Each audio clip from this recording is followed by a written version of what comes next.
જય શ્રી કૃષ્ણ. આજે આપણે પૌવા બનાવીશું. તમારે જેટલા પૌવા બનાવવાના છે પહેલાં એક વાસણમાં લઈ લઈશું.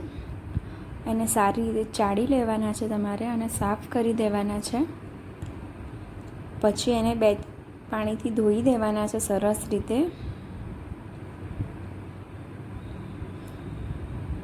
મેં પૌવા અહીંયા ધોઈ દીધા છે અને હવે એક પ્લેટમાં કાઢી દઈશું.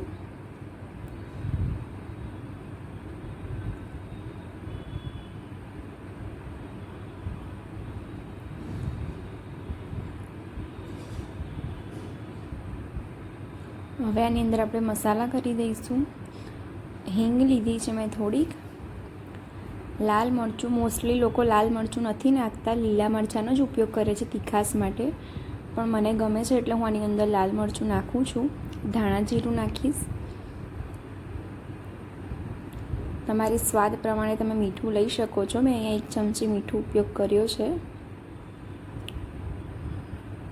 ખાંડ લીધી છે 1/2 ચમચી.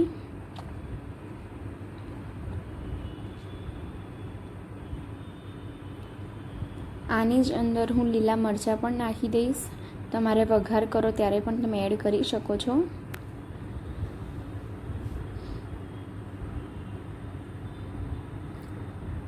તમે હળદર પણ આની અંદર એડ કરી શકો છો, પણ તમે વઘારમાં એડ કરશો તો બધી જ રીતે પૌવામાં મિક્સ થઈ જશે. મેં વઘારેની અંદર થોડુંક તેલ લીધું છે અને એમાં સિંગદાણા નાખ્યા છે. સેલો ફ્રાય કરી દઈશું એને. તમે વઘાર કરો છો ત્યારે પણ તમે આ રીતે સિંગદાણા એડ કરી શકો છો, પણ જ્યારે તમે પૌવા ખાશો ત્યારે આ સિંગ પણ તમારી પોચી થઈ જશે. એના માટે આપણે લાસ્ટમાં એડ કરીશું. પૌવામાં તેલ ઓછું જોઈએ છે તો આપણે થોડુંક જ તેલ એડ કરીશું.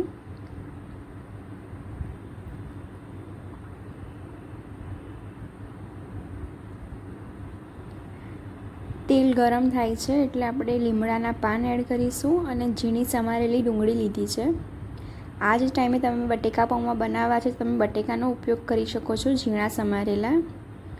મેં અહીંયા બટેકાનો ઉપયોગ નથી કર્યો, મેં ડુંગળી જ નાખી છે. ડુંગળીને ડાર્ક બ્રાઉન નથી કરવાની, થોડીક સતળાઈ જાય છે. પછી આપણે એની અંદર થોડુંક જીરું નાખવાનું છે અને પછી હળદર એડ કરવાની છે. અને જે પૌવા મિક્સ કર્યા હતા આપણે મસાલા સાથે એ એડ કરી દઈશું. બધી જ વસ્તુને આપણે સારી રીતે મિક્સ કરી દઈશું. અને લાસ્ટમાં લીંબુનો રસ એડ કર્યો છે. મેં અહીંયા 1 લીંબુનો રસ લીધો છે. તમને ખટાશ કેવી રીતે જોઈએ છે એ રીતે તમે લઈ શકો છો.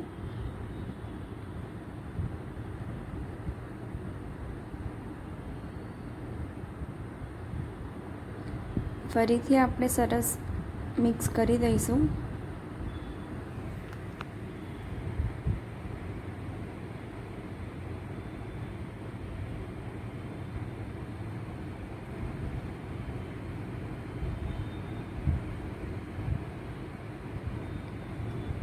લાસ્ટમાં તમારે થોડુંક પાણી સ્પ્રિંકલ કરી દેવાનું છે કે તમે 2-3 કલાક પછી પણ ખાશો તો તમારા એકદમ નરમ જ રહેશે, સોફ્ટ જ રહેશે પૌવા.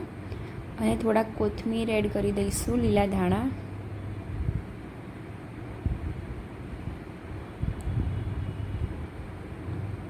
બધી જ વસ્તુને મિક્સ કરીને 1 મિનિટ ઢાંકીને રહેવા દઈશું. અને પછી આપણે એક પ્લેટમાં લઈ લઈશું.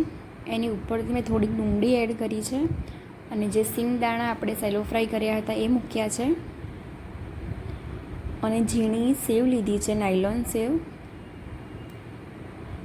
મેં થોડીક કોથમીર એડ કરી છે. આપણા પૌવા રેડી છે.